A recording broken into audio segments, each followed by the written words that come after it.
Hi అండి, welcome to అమంతాస్ world. అందరూ బాగున్నారా? నేను బాగున్నానండి. ఈరోజు మీకు చూపించబోయే రెసిపీ చాలా యూస్ఫుల్ రెసిపీ. ఎందుకంటే ఇప్పుడు వింటర్ సీజన్ వచ్చింది కాబట్టి వింటర్ సీజన్లో మనం లేచేసరికే ఆ టైం అయిపోతుంది. తెల్లారట్లేదు కానీ టైం అయితే అయిపోతుంది. టిఫిన్ చేసుకునే టైం ఉంటుంది కానీ చట్నీలు చేసుకునే టైము ఉండట్లేదు. అలాంటప్పుడు ఆ టైం లేనప్పుడు చక్కగా ఈ పచ్చడి వేసి దోశలోని ఇడ్లీలోని ఈ పచ్చడి వేస్తే కనుక అది పిల్లలకి మంచిగా టేస్ట్గాను తింటారు. తర్వాత మనకి టైం కూడా సేవ్ అవుతుంది. ఇప్పుడు అదేంటంటే అల్లం పచ్చడి. ఈ అల్లం పచ్చడిని ఈజీగా ఎలా చేయాలి, టేస్టీగా ఎలా చేయాలి అనేది మీకు చూపిస్తానండి. మీరు ఫస్ట్ నుంచి లాస్ట్ వరకు స్కిప్ చేయకుండా అయితే చూడండి, మీకు అర్థమవుతుంది. అలా చూసి మీరు కూడా చెయ్యండి. చేసి నాకు ఒక కామెంట్ అయితే పెట్టండి ఎలా ఉందనేది. అల్లం పచ్చడి కావాల్సిన పదార్థాలు ఏంటో చూపిస్తానండి. మనకి ముఖ్యంగా కావాల్సింది ఏంటంటే అల్లము, బెల్లము, చింతపండు. మిగతా అన్నీ మామూలు. కారం, ఉప్పు అనేవి మామూలే కదండి. దీనికి మెయిన్ ఇంగ్రీడియంట్స్ అల్లం, జింజర్, జాగిరి, టామరిన్. ఈ మూడింటితో అల్లం పచ్చడి టేస్టీగా ఎలా చేయాలో చూపించేస్తాను, చూడండి. ఈ అల్లం పచ్చడికి మనం తీసుకున్న క్వాంటిటీ 1/2 కిలో అల్లం, 1/2 కిలో బెల్లం, 1/2 కిలో చింతపండు. ఈ మూడు కూడా ఈక్వల్గా తీసుకోవాలి.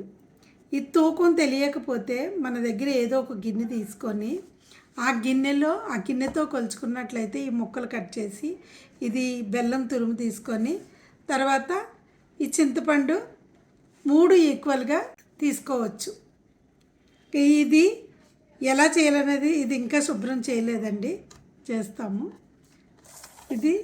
దీనికి మెయిన్ ఏంటంటే చింతపండుకి చూడండి, చింతపండులో ఇగో విత్తనాలు, ఈ గింజలు, చింతగింజలు, ఈ నారలో ఈ పొట్టు ఇది పైన ఉంటుంది కదా, ఇవేమీ లేకుండా తీసేసుకోవాలి శుభ్రంగా. చాలా శుభ్రంగా చేసుకోవాలన్నమాట. ఇదిగో చూడండి, నేను తీసి పెట్టుకున్నాను కదా, ఇలా శుభ్రంగా ఏమీ లేకుండా క్లీన్ చేసుకోవాలి చింతపండుని అయితే. మరి ఇది ఎలా చేయాలో చూసేద్దాం. మరి ముందుగా కడాయి పొయ్యి మీద పెట్టుకొని అది బాగా వేడెక్కిన తర్వాత ఆయిల్ వేసుకోవాలి. ఇది వేరుశనగ నూనె వేసుకుంటే కనుక మనకి పచ్చడి టేస్ట్ బాగుంటుంది. కాబట్టి ఆయిల్ వేసుకొని ఈ అల్లం ముక్కలు కట్ చేసి పెట్టుకున్నాం కదా, ఈ అల్లం ముక్కలు వేయించుకోవాలి. ఇవి వేగేలోగా మనం చింతపండు అయితే తీసుకోవాలి.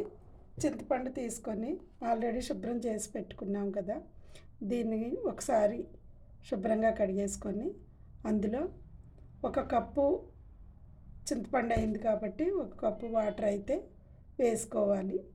అది ఇంకా ఎక్కువ వేయకూడదు. 1 కప్పు కరెక్ట్గా వేసుకుంటే కనుక మనకి అది బాగా ఉడికి గుజ్జులాగా అయిపోతుంది.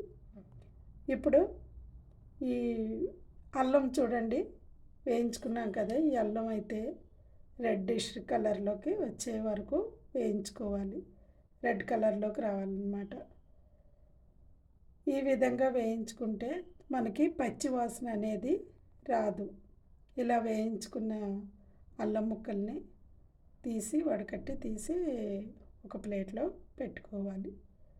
ఈలోగా మనకి చూడండి చింతపండు కూడా గుజ్జులా ఉడికిపోయింది. దీన్ని పక్కన పెట్టేసుకొని ఇక బెల్లం పాకం పట్టాలి కాబట్టి ఈ బెల్లం బాగా గుండె చేసుకొని తురిమేసుకొని ఇందులో కొంచెం వాటర్, మరీ ఎక్కువ కాకుండా కొంచెం వాటర్ వేసుకుంటే సరిపోతుంది. అంటే 1/2 గ్లాస్ వేసుకుంటే సరిపోతుంది. ఇలా వేసుకొని ఆ బెల్లం అంతా మొత్తం కరిగే వరకు తిప్పుతూ ఉండాలి. తిప్పకుండా అలా వదిలేసినట్టయితే అది ఆ బెల్లం అడుగంటుతుంది. కాబట్టి అది మనం మంచిగా తిప్పుతూనే ఉండాలి. బెల్లం మొత్తం కరిగితేనే మనకి పాకం వస్తుంది. కాబట్టి అది బెల్లం మొత్తం కరిగే వరకు తిప్పుతూ ఉండాలి. అంతే కదండి, లో ఫ్లేమ్లో పెట్టుకోవాలి. స్టవ్ ఇది పాకం చేయకూడదు. ఇలా కలుపుతూ ఉండగా మనం ఇది వాటర్లో వేసి పాకం చూసి అవసరం లేదు. ఇది గరిటెని అంటుకుంటుంది కదా, అది తీసి మనం చూసినట్లయితే అది తీగలాగా వస్తుంది. ఆ తీగలాగా వచ్చిందంటే సరిపోతుంది మనకి పాకం.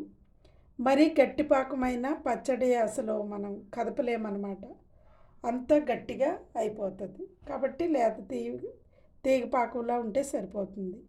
ఈ బెల్లం పాకం కూడా చల్లారేంత వరకు పక్కన పెట్టుకొని ఇప్పుడు దీనికి కావాల్సిన మసాలా అయితే తయారు చేసుకుందాము.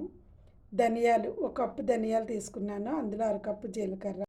ఇది 1/2 కిలో అల్లం పచ్చడికి చేస్తున్నాం కాబట్టి మన టీ కప్పుతో ఉంటుంది కదా, ఆ కప్పుతో తీసుకుంటే సరిపోతుంది.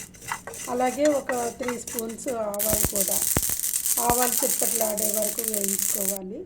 ఇవి కూడా పక్కన పెట్టుకొని ఇప్పుడు ఆవాలు అది పొడి చేసుకొని పెట్టేసుకోవాలి, ధనియాలు ఆవాల పొడి. అంతేకాకుండా మనం ఈ వేయించి పెట్టుకున్నాం కదా అల్లం కూడా అది ముద్దలా చేసుకోవాలి. చింతపండు వేసి అది 2 మిక్సీ పట్టేసుకోవాలి. అందులోనే కారం, ఉప్పు, తగినంత ఉప్పు వేసుకోవాలి. కారం మనము ఎంత వేసుకుంటామో అనేది మన ఇష్టం అండి. కొంతమంది కారంగా, పుల్లగా, తీయగా ఉండాలని అనుకుంటారు అల్లం పచ్చడి. కొంతమంది బాగా స్వీట్ కావాలనుకుంటారు. అలాంటి వాళ్ళు ఇప్పుడు నేను ఈక్వల్గా స్వీట్ వేసాను. అంటే బెల్లం సేమ్ ఏ కప్పుతో అల్లం తీసుకున్నానో అదే కప్పుతో బెల్లం వేసాను. అలా కాకుండా కొంతమంది బెల్లాన్ని కొంచెం 1 పావు ఎక్కువ వేసుకుంటారనమాట, తీపి ఎక్కువ కావాలనుకున్నారు.